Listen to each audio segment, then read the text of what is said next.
Hello and welcome to another video of Breaking Bad English with me, David. In this video, I would like to take you through the LanguageCert speaking exam at the B1 level, known as the Achiever level.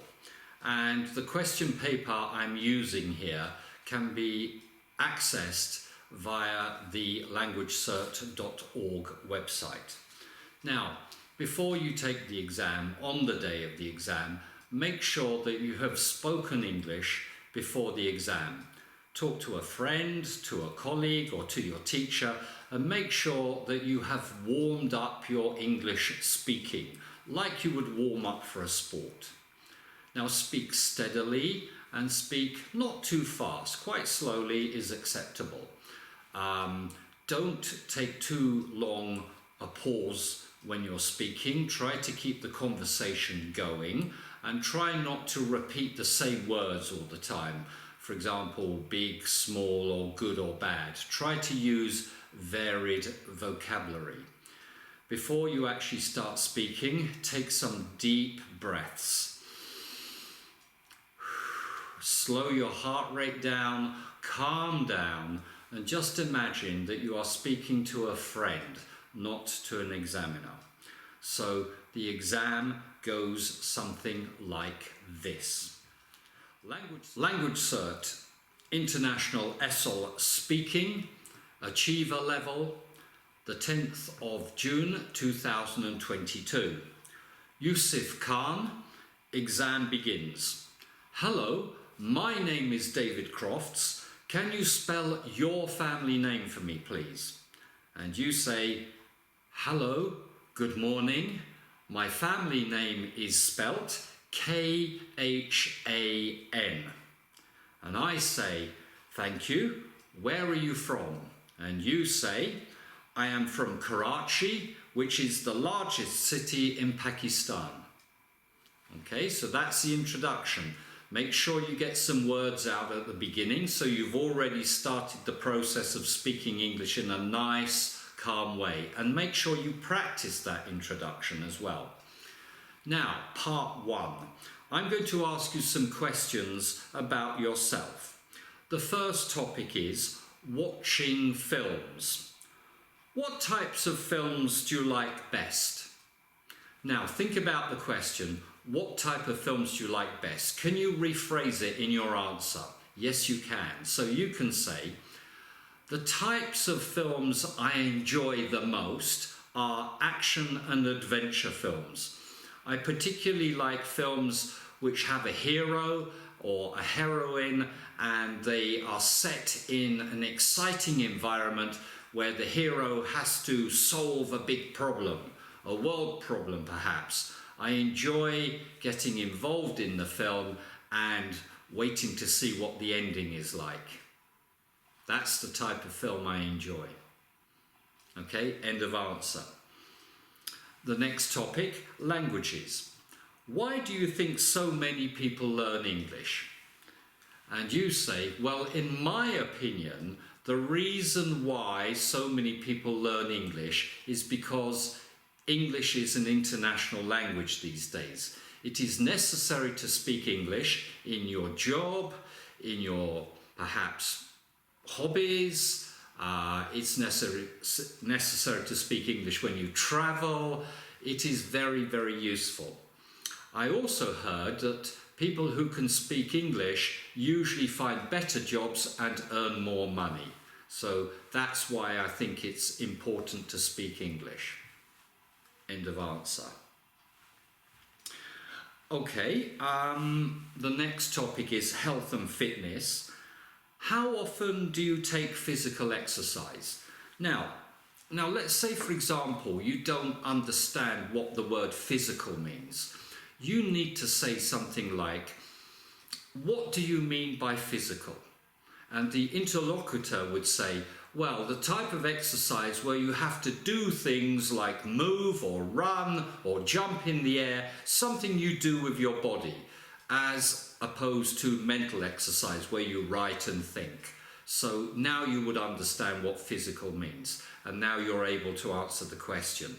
and you say something like, well, in fact, I'm not a very sporty person, so I don't do very much exercise, but usually I walk to and from school, and it is about 3 kilometers to school and 3 kilometers back, so my exercise is 6 kilometers of walking each day, which I think is probably enough. Okay, so that brings you to a satisfactory answer to the question. You don't have to be a sportsman. You can answer whichever way you want, but try to use your own life as an example in your answer. Things you know. In the first part, there will be between 3 and 5 questions. It depends how long the answers are. The first part of the exam is actually set at a couple of minutes, 3 minutes in fact. Now, then we go on to the next part, part 2. We're going to role play some situations, and I want you to start or respond. The first situation.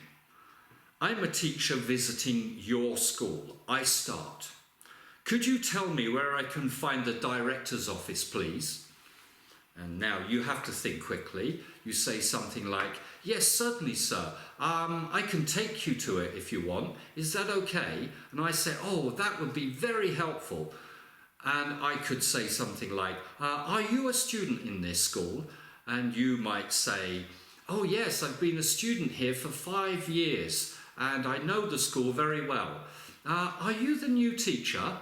And I say, yes, actually, I am the new teacher. Maybe I'll be teaching you next year. And you say, oh, that would be marvellous. I'm really looking forward to it. End of conversation. We've achieved it, okay? Now, second situation. I'm a waiter in a cafe. You are not happy with the food I've given you. You start. So again, you've got to think carefully. You are a customer in a restaurant. I'm the waiter. You are not happy with the food you've been given. Okay, I've given you the food. You're not happy with it. So you need to start. Think, you say, excuse me, waiter. And I come over, imagine. I say, yes, how can I help you, sir? You say, this meat, I ordered my steak well done, but unfortunately, it's not very well cooked at all. Do you think you could put it back into the oven for a couple of minutes? And I say, oh, I'm terribly sorry, sir. I must have made a mistake with your order. Yes, certainly. I will immediately put it back into the oven. And as way as apology, would you like a glass of orange juice while you're waiting? And you say, oh, that would be marvellous, but I would prefer apple juice. Have you got any apple juice? And I say, yes, of course, sir. No problem at all. Okay, end of conversation again. So you speak just as much as the interlocutor speaks. So we probably have an equal number of turns in the conversation, but you demonstrate your ability to have a conversation. You have to imagine you're really in that situation and you're almost playing the part of an actor. That's what you're doing. Right, so that part takes 3 minutes again.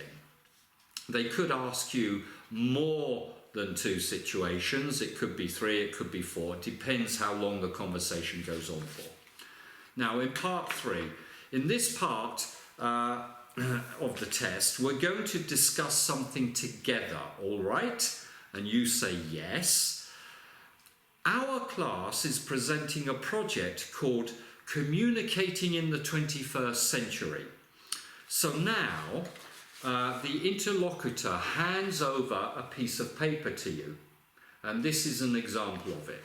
Now, on the piece of paper, it's got 6 pictures, and at the middle of the pictures, there is a box which says Communicating in the 21st Century. And the interlocutor will say, let's ask and answer questions to help us decide which types of communication will still be popular in 50 years from now. I will start. Okay, so in this situation, the interlocutor starts the conversation. So I say something like, so we need to discuss communicating in the 21st century. and which things we think will still be popular 50 years from now. Do you think that birthday cards and anniversary cards and things like that will still be popular 50 years from now? And you say, oh no, I don't really think they will be popular, because 50 years from now everybody will be using technology, and the way of sending cards will be, for example, using the internet and things like that. And I will say, yes, I agree with you, definitely. And then you look at another picture and you say, do you think people will still be using mobile phones 50 years from now? And I say, well, that's an interesting question. I'm not 100% sure, but I think they will. What do you think? And you say, yeah, I think they will be using mobile phones, but I think the mobile phones will be very different 50 years from now. They will be perhaps even 3D phones, or they will have much faster internet connection, and you will be able to transfer and exchange much more and different types of information on them. Okay, so we've got to keep discussing. We will try to get through all 6 points in the discussion, but remember, we've only got 3 minutes. And when we've discussed them all, you should say, so what have we decided? Which ones do you think we will still be using in 50 years from now? And you say, for example, we agreed that people will still be using some type of mobile phone, and people will still be communicating face to face, and people will still use the internet. Okay, but we don't think people will use, for example, birthday cards anymore, or ordinary letters, things like that. Okay, so that brings you to the end of part 3. So keep it light, keep it airy, try to keep the conversation going. Imagine you're discussing it with a friend. That's the best way. Don't speak too fast, but feel free to say you agree with the interlocutor or you disagree.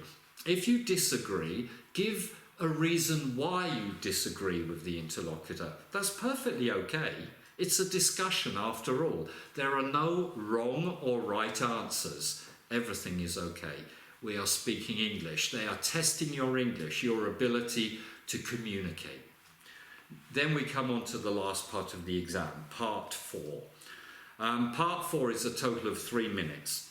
In part 4, you are going to talk about something for 1.5 minutes, and your topic is your favourite holiday place.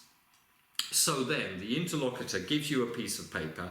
You now have 30 seconds to write some notes to help you. So your topic is your favourite holiday place. Now, on your piece of paper, think quickly. Write, for example, your favourite holiday place. You might write Dubai and say why Dubai is your favourite holiday place. Lots of things to do. Accommodation, great weather, good prices, interesting culture, fantastic food. So you write that down quickly on your piece of paper, and then you start speaking and you say, so I would like to talk about my favourite holiday place. My favourite holiday place is in fact Dubai, and I have been to Dubai 3 or 4 times.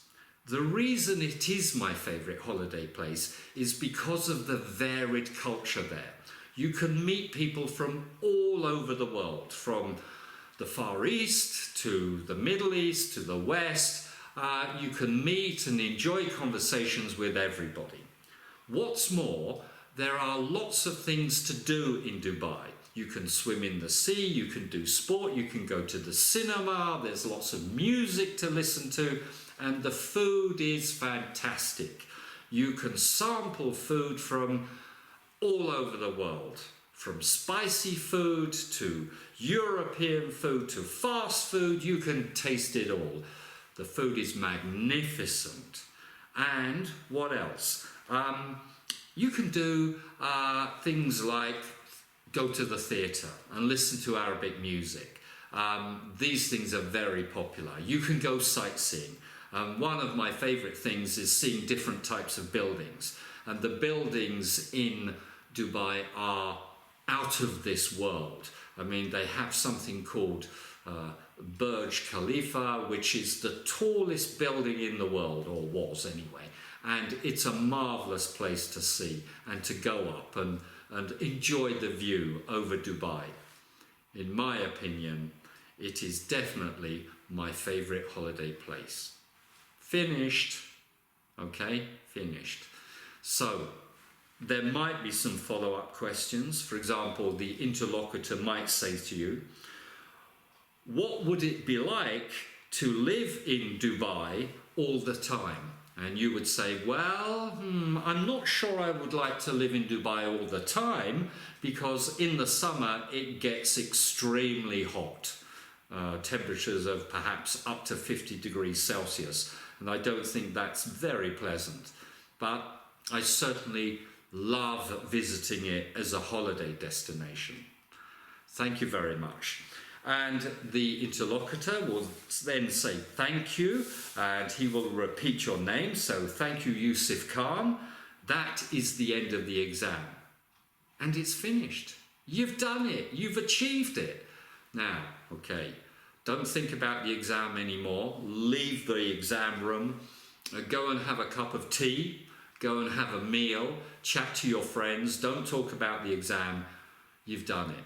If you follow my instructions, you will be successful. Try to use a varied range of vocabulary. Listen to the tense of the questions you're given. If a question is in the past tense, for example, where did you go last year on holiday? Say, I didn't go anywhere, or I went to Sri Lanka. I don't know the answer to the question for you, but make sure you follow the tense of the question. That's important. Try not to repeat the same words all the time. You can use big once or maybe twice, but then say large or gigantic or massive. Use something different, okay? Show the examiners that you have a wide vocabulary. Speak relatively slowly. It's not a race, not at all. Stay calm. Keep it friendly. Smile as you're speaking, because you sound better when you smile. It's a proven fact, and you will pass the exam. Now, if you have any questions, please feel free to write to me below this video, and I will be very happy to answer them. But I wish you lots of luck in your exams in the future, and lots of success. Keep watching my videos, and don't forget to recommend them to your friends. So, goodbye.